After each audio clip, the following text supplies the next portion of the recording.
What's going on, guys? This is Gene Jensen, and what I want to talk about in this video is I want to talk about the unique setup that I have for my forward-facing sonar. This might just help you out.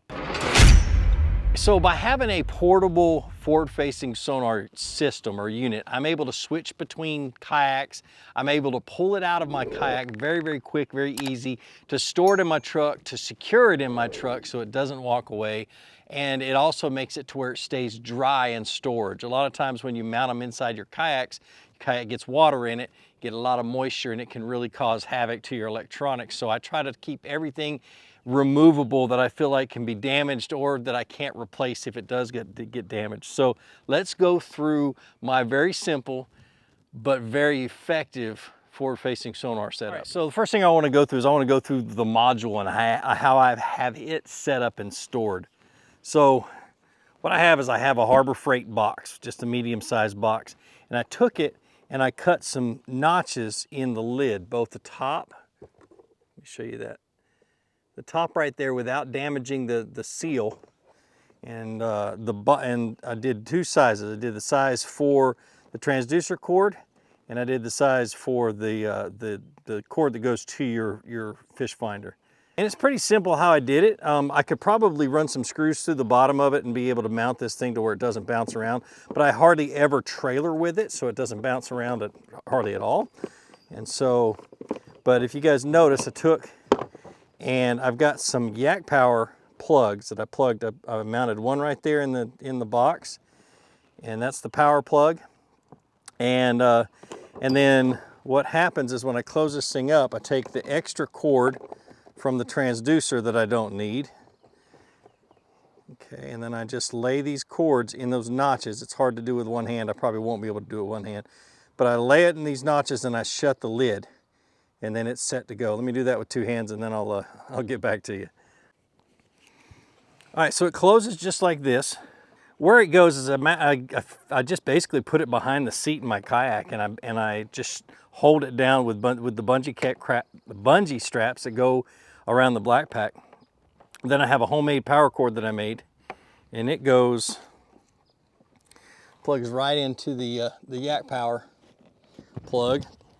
And then I have a second Yak Power plug in the boat right down here. A little bit tricky to get to when I got all my gear in there. Let's see. All right, so it's a little bit tricky to get to when I got all my gear in there, but once it's in, it's in.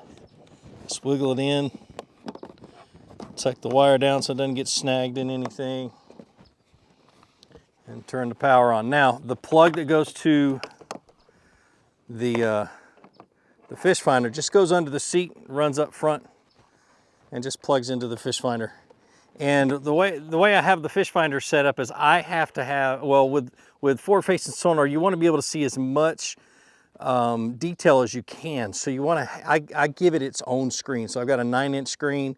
I have another 9-inch screen up here to take care of the mapping and all the other sonars, side imaging and down imaging and stuff like that. And that's all set up. Now, the meat and potatoes to the whole system is this sniper pole from Sniper Marine. I've tried a bunch of other ones. I've built my own. I've done a whole bunch of things to the pole, and to make it as easy as I could. But there's just something really cool about this sniper pole. Literally, all you do is you turn the handle. So you mount it to where you can grab it, and I like to mount it right here to where it's right about my hips when I'm sitting down. And you turn it, and it spins the transducer around. When you set it up, of course, the arrow pointing straight out with the same direction the transducer is. But what I love about it is easy. This is an easy install. You just you take the side plate off, and actually with this one, because I run it with my right hand, when it comes, the side plates are switched, and I switch them to the opposite sides. You run your wire down, or you run your wire up, and then mount your transducer down on the bottom with the stuff that comes with your transducer. And it's solid. It's pretty solid. Well, I did put a piece of Gorilla Tape, wrapped a piece of Gorilla Tape underneath this, in between, just to give it some extra grabbing strength, I guess. But and then what I did is I used a Yak Attack extension arm. This is a pole mount, a camera pole mount. The Sniper has a better way of doing it, but I've just been doing it this way, then everything's set up easy for me. But what I do when I drop it down on the base, on the Yak Attack base, I just drop it down and sit it just like that. I don't ever lock it down.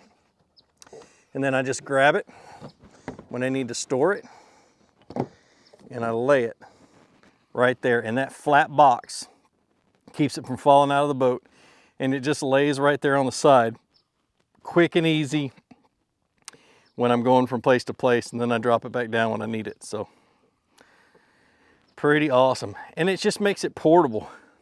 All right, so the advantages for me for doing it this way is, one, it is simple. It is so easy to make. It doesn't take a whole lot of skill. It takes a few little products. I'll link the ones that I know of, know how to find on the internet down in the descriptions, like the Yak Power gear and that kind of stuff, and the Sniper pole. But it's secure. You can take it out and put it in your truck and keep it from getting stolen when you're in Walmart or going in the tackle store and stuff like that. I don't have to worry about it being exposed to the elements in the inside of my kayak and getting too much moisture in it.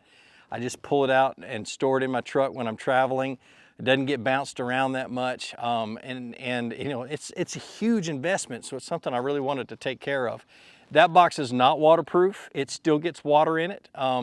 I want to get a new one just to see if it's maybe because I was using an old beat up one is the reason, but it still gets water in it in a heavy rain or when it gets slightly submerged in the back of the kayak during waves and stuff like that. But it doesn't really damage it that bad. I just open the box up, make sure I let it dry out. But that is my forward-facing sonar setup. Pretty simple, pretty easy.